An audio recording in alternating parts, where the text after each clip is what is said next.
Hey, I'm about to look at this game, Adventure Time Card Wars, Finn vs. Jake. I'm going to show you how it works, and then I'll give you my thoughts on it. So this is how a game of Card Wars is going to look when you're setting up. You're going to each have your own deck of cards. You're going to have these 8 tiles in the middle, and these 4 are my tiles. These 4 are my opponent's tiles. And the way these tiles are laid out, they form lanes. So this is a lane, this is a lane, lane, and lane. You always have 4 lanes. This over here, these are damage tokens. And the object of the game is to put 25 damage on your opponent directly. So you put these tokens over here as he gains damage. And each of the tokens are double-sided. One side has 1s and the other side has 3. As soon as one person gets 25 damage on them, the game is over, they've lost, and the person who put the damage on them won. Now, each of these tiles is a landscape, and the landscapes have different types of lands. These are all cornfields, and over here, these are all blue plains. That has to do with what types of cards you can play and what kinds of cards you're going to have in your deck. But I'll explain that later when I talk about deck building. So basically, at the beginning of the game, you're going to draw a hand of 5 cards. And your cards are going to be various types of cards. We're going to have mostly creatures, like this guy. He's a cornfield creature, the traveling farmer. You're going to have buildings. This is a rainbow building, the celestial castle, and you're going to have spells. This is a cornfield spell called Field of Nightmares. Each of these cards has a number in the top left corner. That's how many actions it costs to play that card. On your turn, you get 2 actions that you can use to play cards. So, for example, I could play Patchy the Pumpkin here for 1 action, and I could play my Celestial Castle for my other action. Creatures always get played on the tile in the landscape. Buildings get played behind or below the landscape. And these other cards would stay in my hand. Spells, when you play them, just get discarded, and they do whatever it says on them, and then they get discarded. The object of what you're doing here is you're trying to get creatures out. So I may, rather than play this building, I may play this field stalker and Patchy the Pumpkin. That would be my 2 actions. Since it's the first turn, I can't do anything else besides play these cards out. Now my opponent, on his turn, he's going to have 5 cards, and he is likewise going to play some of his. Let's say he puts this pig here, and this Wodic Marauder there. Okay, and now he's going to be able to attack. So at the end of your turn, any creatures that aren't flooped get to attack. Now, floop, what does that mean? This guy, for example, has this ability. It says floop. When you floop him, you turn him sideways and you pull him back towards the bottom of the landscape. And when you floop him, you get to deal 1 damage to a target creature. And you do this once for each cornfield landscape you control. I control 4 cornfield landscapes, so when I floop him, I could do 1 damage to up to 4 different enemies. Okay, I didn't do that on my first turn because on your first turn you can't floop any of your creatures.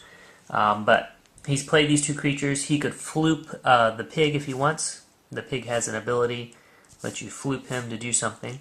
But any creatures that aren't flooped are going to attack. You can decide which order they attack in, but every creature that's ready at the end of your turn has to attack. So he's going to attack with this Wodic Marauder first. So he turns him sideways but pushes him up towards the top of his landscape.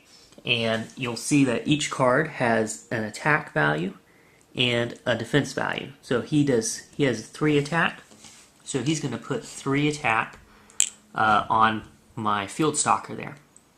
My Field Stalker has 10 defense, so he's taken 3 damage already, but he could take another 7 before he's defeated. When he's defeated, he will be discarded over here. Now, let's say instead he had placed his Marauder here. When he attacked, since I have nobody in this lane defending, his 3 damage would go straight through to me, and I would get 3 points. Again, if I get 25, then I'm out of the game and my opponent wins. But let's go back to this scenario. He's got his guy here. So he's attacking. He puts 3 points on my Field Stalker. My Field Stalker gets to attack back. That is always the case.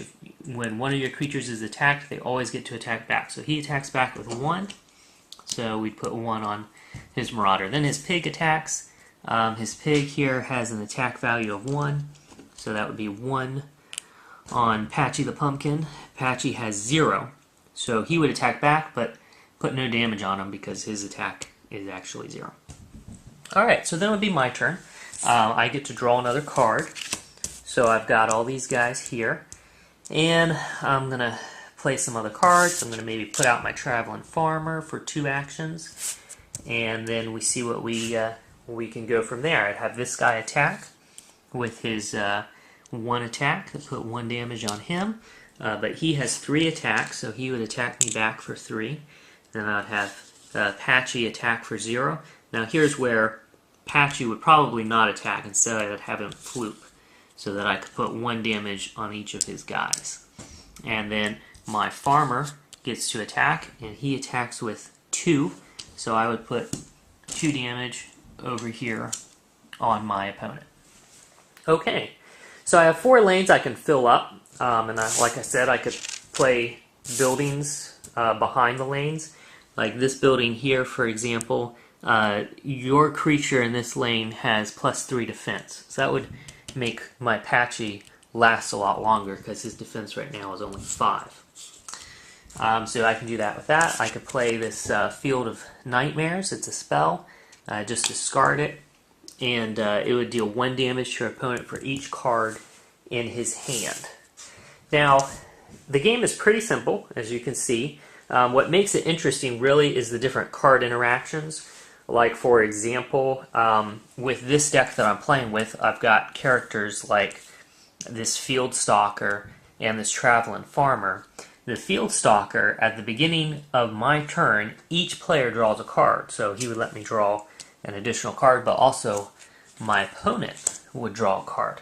So the longer this Field Stalker stays in play, the more cards my opponent is going to get. Now, that seems like that's not good for me, but when I have something like this Field of Nightmares spell card, that makes it so I deal 1 damage to my opponent for each card in his hand. He's got 4 cards over there. I would do 4 damage to him when I play that. And then I have this Traveling Farmer here. His special ability is that when he leaves play, he deals 1 damage to my opponent for each card in his hand.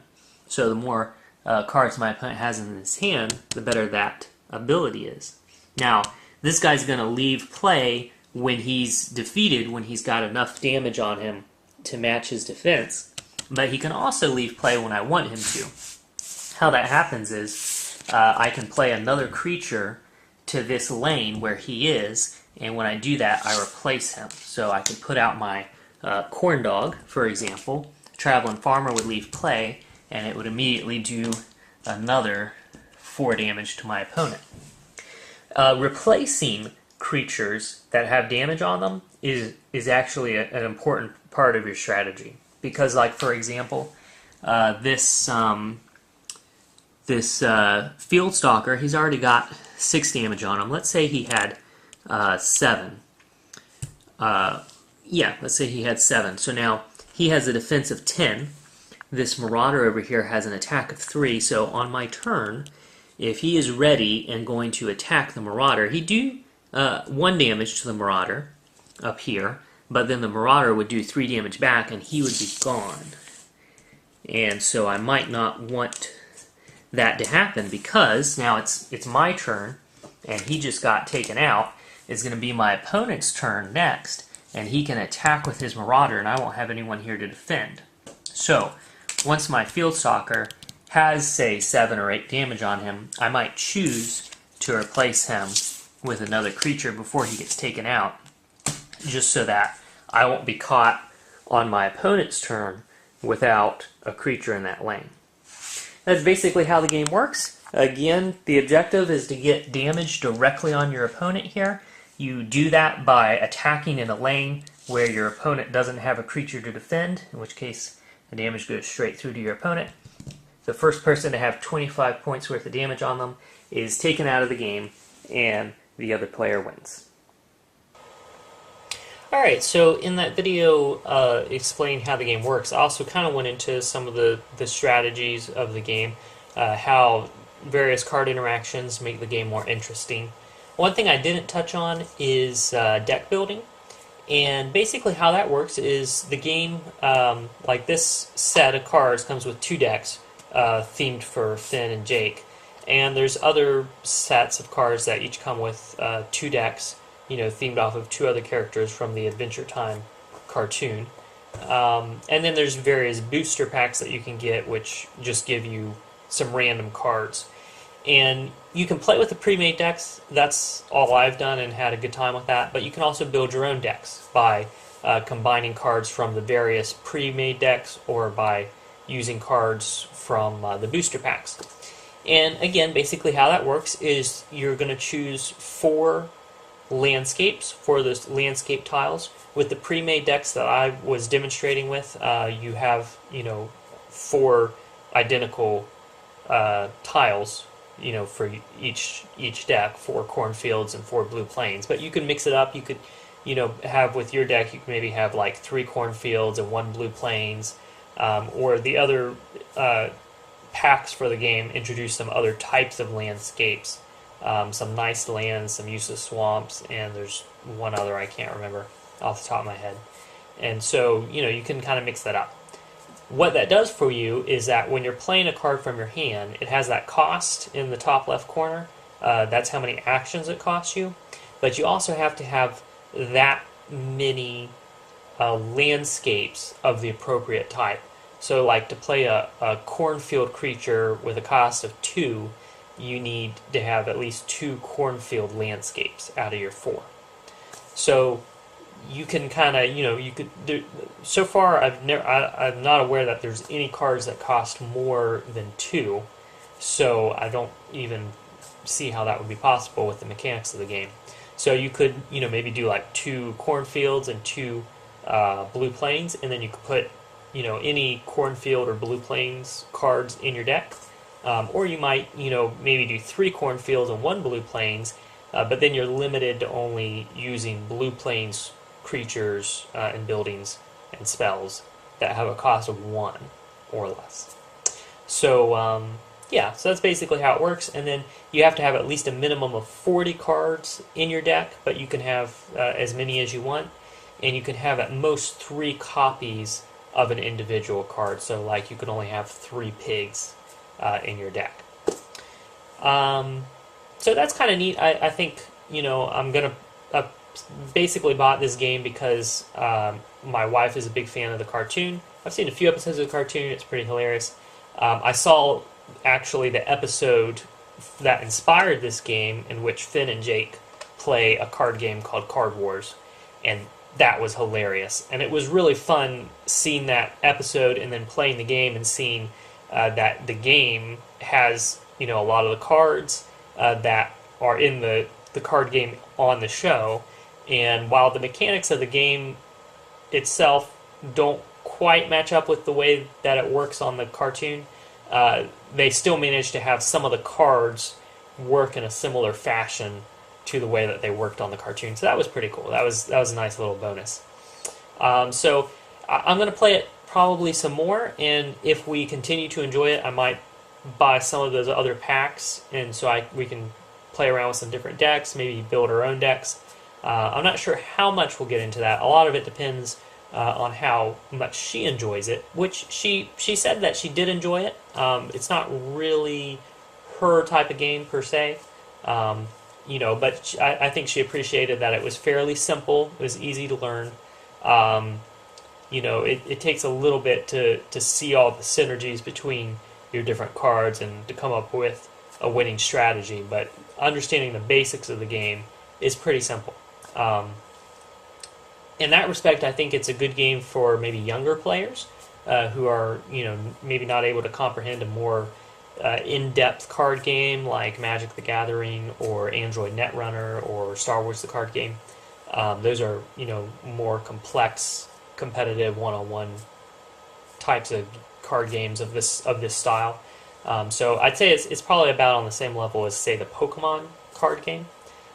So this might be a nice alternative to that if you have a younger gamer who wants to play a game like this, but you don't necessarily want to get into Pokemon, doesn't appeal to you, the theme or what have you. This is a pretty cool alternative to that.